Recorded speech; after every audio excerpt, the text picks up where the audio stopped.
At this point in my life, Greek, frankly, is pretty easy for me. And I don't mean I have it mastered or that I never meet a verb I don't understand or anything like that. No, I still get stumbled and I still get confused, but I basically get it. And like anything, once you understand something, you don't understand people who don't understand it. Which is why it's a very good thing for me that while I'm teaching you Greek, I am also trying to learn a whole new language of my own called HTML. And I'm trying to create this website and maintain it and figure out how all these things work. And I'll tell you, there are times when I just want to throw my computer out the window, at the wall, whatever. I'm just so overwhelmed by this. I feel steamrolled and confused. And it's not that any of it is really all that hard. It's just there's too much of it. And I can't assimilate it all. And it's good for me to feel that way because I know that's how many of you feel as you're learning Greek. And I just want you to know I feel your pain. And I can remember what it felt like the first time I began to study Greek. It was the same kind of feeling. And I want to encourage you not to give up. I've been doing this for over 10 years, okay? I've been doing this a long time. But I don't think it needs to take you 10 years because frankly, I didn't get the help I needed. I just feel like a lot of the methods don't give you the categories and help you to establish the necessary distinctions in your mind that can help you learn quickly. So I promise you, you stick with me, it will not take you 10 years. You'll get there faster than you think. It will come together. Okay, and so we've seen that there are 4 sets of endings that help us sort things out here. We have our primary endings and our secondary endings, and remember those mainly have to do with time. And then we have our active endings and our middle passive endings, and that has to do with voice. So in the primary active, for example, I'm doing it, it's active, and it's happening in present time because it's primary ending, primary active. So I am loosing, I'm doing it in the present time. In the primary middle passive, it's happening to me in present time. So I am being loosed. In the secondary, active, I'm doing it, but it's in the past now, right? Secondary. Secondary active. I was loosing. I'm doing it in the past time. In the secondary middle passive, it's happening to me, right? In the past time. I was being loosed. Now again, our trouble here is not so much Greek as it is English. All these little helping verbs shifting around and changing forms. But anyway, so that's the 4 sets of endings that we looked at. And then we talked about tenses. And it's important to see how these words change form to show us tense. And so just taking the verb luo, in the present tense, it's luo. Okay, so what you learn, the lexical form will be the present tense. If I want to make it imperfect, I augment it to put it in the past and use secondary endings. So it becomes eluon. If I want to put it in the future, I put a sigma before the personal endings. So luo becomes luso. I will loose. If I want to make it aorist, undefined action in the past, I augment and use sigma alpha. Elusa. I loosed. If I want to make it perfect, I reduplicate and use a kappa, so it becomes leluka. I have loosed. If I want to do a perfect middle passive, then I reduplicate and use the primary endings, but without the connecting vowel, so it becomes lelumai. And then there are these weird sort of passive forms here for the aorist and future. If I want to say aorist passive, in other words, it happened to me in past time, I augment and use a theta eta. So eluthane. I was loosed.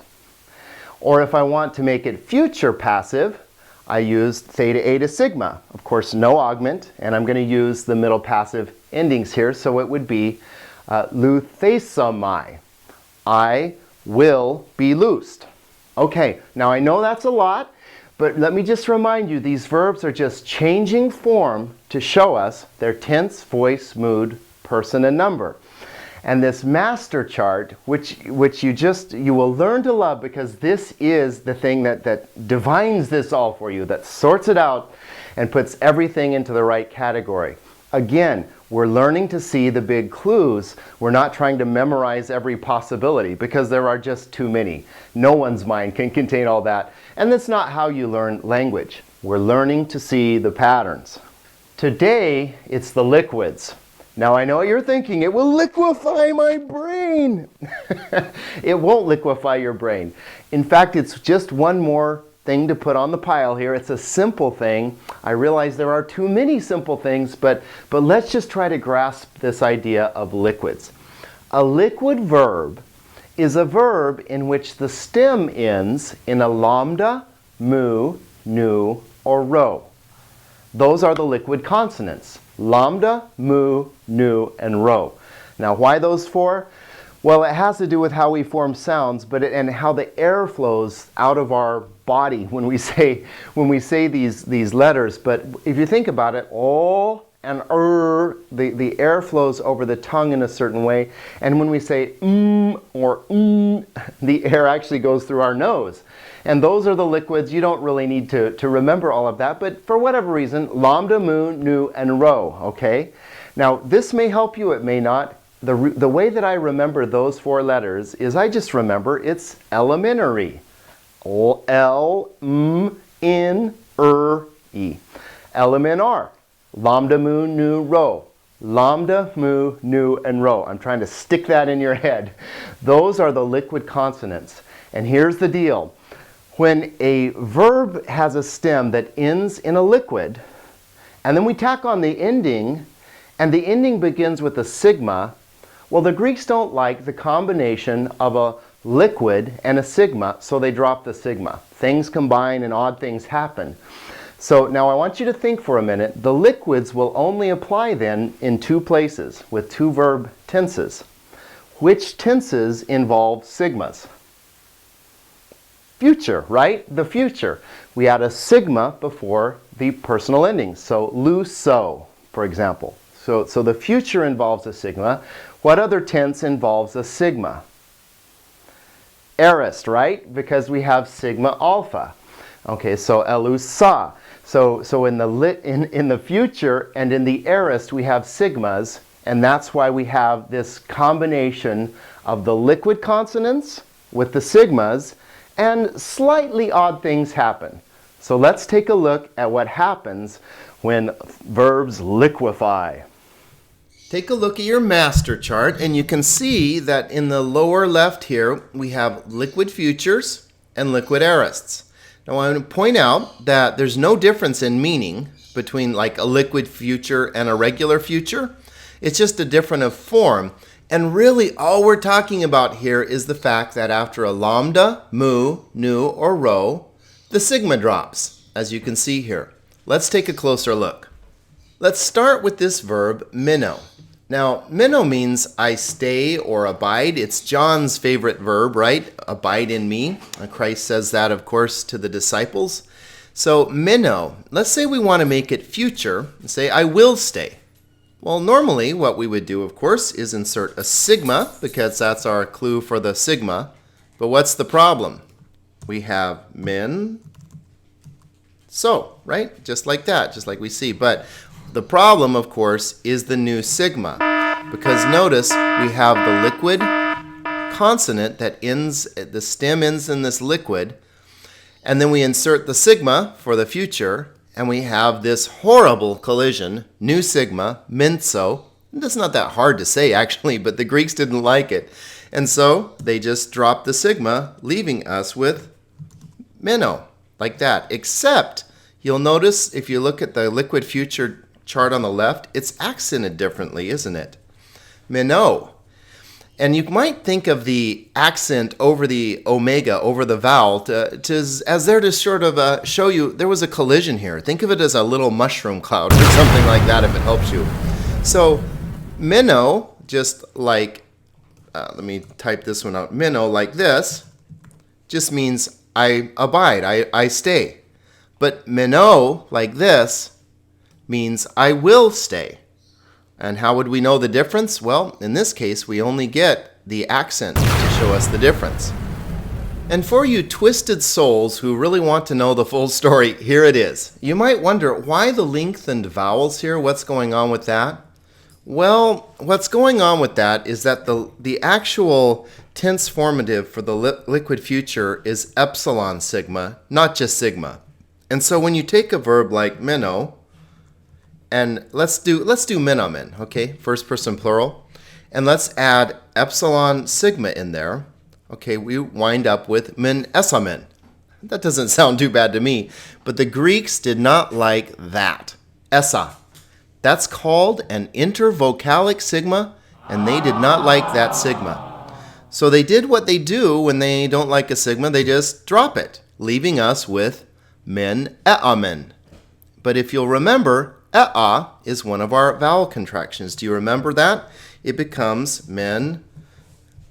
Epsilon omicron becomes oo. Remember that? But also oo with the circumflex, min, oo, min. Like that, which, well, there's our form right there. Minumen. TMI, Miss Girl. Yes, that probably is too much information, Miss Girls. You don't need to know all the reasons why everything comes out the way it does. All you really need to remember for the liquid futures, lambda, mu, nu, and rho. Anytime you see one of those consonants at the end of a verb, and then the ending, it looks kind of augmented like this with a circumflex, and in fact these look just like epsilon contracts. When you see that, that's a liquid future. Meno means I will stay. Menes, you will stay. Mene, he, she, or it will stay. Min umen, we will stay. Min eta, y'all will stay. And min usi, they will stay. Liquid futures. Since I keep talking about it, take a look at the difference between meno, which is a liquid future, and poieo, which is an epsilon contract. Look at the endings. They're identical, right? So how would we know if we're looking at a epsilon contract or a liquid future? Well, we get two clues actually for that.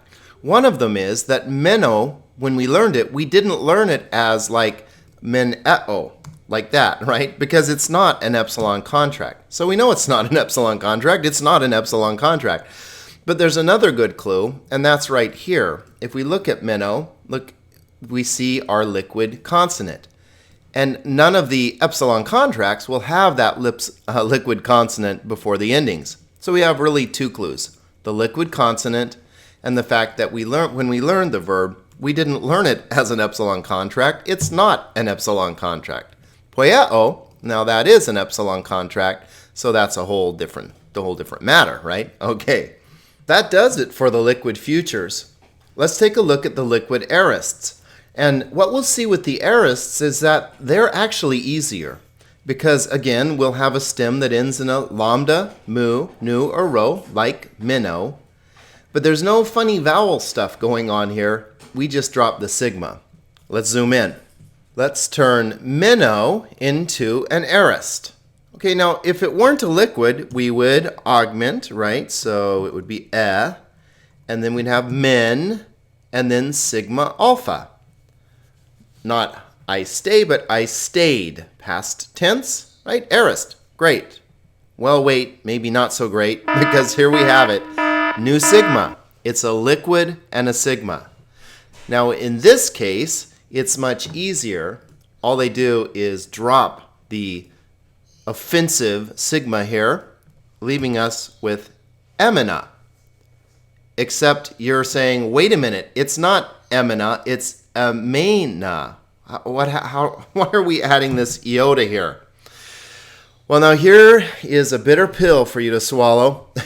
It just happens. How's that? Well, it often happens that vowels will change length from tense stem to tense stem, especially in the irregular ones like the liquid aorists and other ones that we will meet along the way.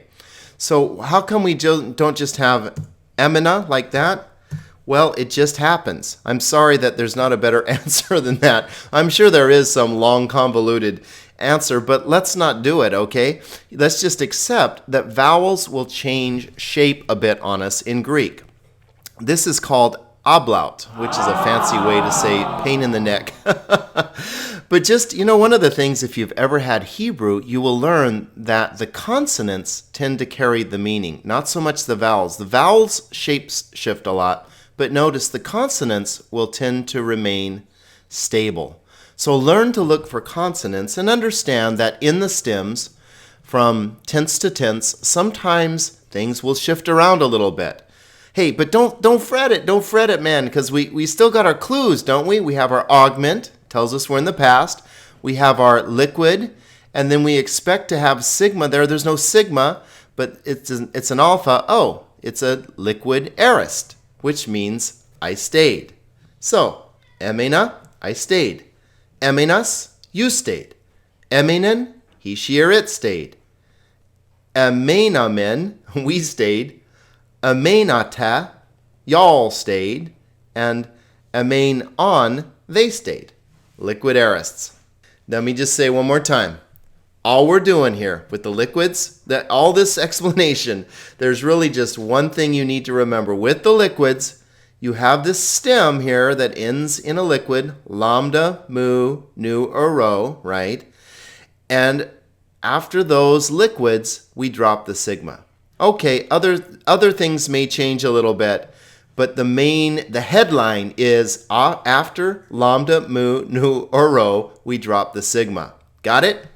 Let's look at some where they're most fun to see, out in the wild. Yay! Here in John 1, in verse 32, we have a liquid aorist. We have the Spirit descending as a dove, ex uranu, out of heaven, kai, emenen, ep auton. It remained on him. Emenen. Now, hopefully, when you saw that verb right there, all the alarms would go off, and you would say, that's got to be a liquid aorist. Why? Well, first of all, we have this augment, so we're in the past, but we don't have our sigma. We would expect there to be a sigma there, but there's no sigma, as we would expect with an aorist. So why is there no sigma? Oh, there we go. There's our liquid form right here. So we know that this is a liquid form. That's why the sigma dropped. And, okay, we had this little stem change here, but we're not bothered by that. And so it remained on him. Here we are in Acts 20, verse 5. And notice here we have Tychicus, and Trophimus, which is Trophimus. Hutoi, these, right? But these, going ahead, Emenon, waited for. Meno, they remained or waited for us in Troas here. But look at this verb. That's what I want you especially to see. Another form of meno here, right? We have our augment. We have our liquid. We would expect menson, but we can't have new sigma here, so the sigma drops. Here's an example of a liquid future in Luke 12:58. And Jesus is warning us to make peace with our enemies, lest the judge give us to the officer, and the officer throw us. Bale here. Balo means I throw. Okay, so bale, he, she, or it throws. But here, notice, actually, we lost a lambda, which, again, just get used to the idea that these stems will change around a little bit, but it's okay, right? We can take a deep breath. It's all right. The thing that we notice here that grabs us, here's what jumps out. The lambda, followed by this ending with the circumflex. It's future. He will throw. Here's another liquid future from John 20. It's an interesting passage. Mary has gone out to the tomb, right? And she's talking to the person she thinks is the gardener. Of course, it's Jesus. And it says, she says to him, lege auto, Kyrie, Lord, esu abastasas auton, if you've dragged him away, epa moi, tell me, pu, where, tell me where you have laid him. Ethekas auton. Kago, and I, him, aro, and I, him, I will raise. Aro. It's from iro. Again, we have this weird, that the vowel of the stem verb changed a little. We'll just get used to that, okay? But what sets us off here is the ro, followed by the personal ending with the circumflex. Liquid future. There you go. And by the way, it's a little ironic what she's saying, isn't it? I will raise him. When you think about what just happened here. One last liquid aorist here. Krino. Krino means I judge. So here we have ekrenos. Okay, well, what's going on with this one? We have an augment. So we're thinking past time here. It's got to be an aorist or an imperfect. Now, we might think imperfect, but there's no alpha sigma ending in the imperfect. Plus, what's our big clue? The nu. It's a liquid consonant. Do you see why I'm hammering this in? You got to see the lambda, mu, nu, and rho. And then when it's followed by, well, it looks like an aorist ending, but we lost the sigma here. That's a liquid aorist. So actually, Jesus is asking Simon a question here, and Simon answers, and Jesus says, orthos, orthodoxly, okay, rightly, ekronos, you judged. See the second person singular ending? Os, okay, rightly, you judged. Liquids will not liquefy your brain. I won't let them, okay? They are elementary, right? Lambda, mu, nu, and rho. Elementary. Elementary, my dear Watson.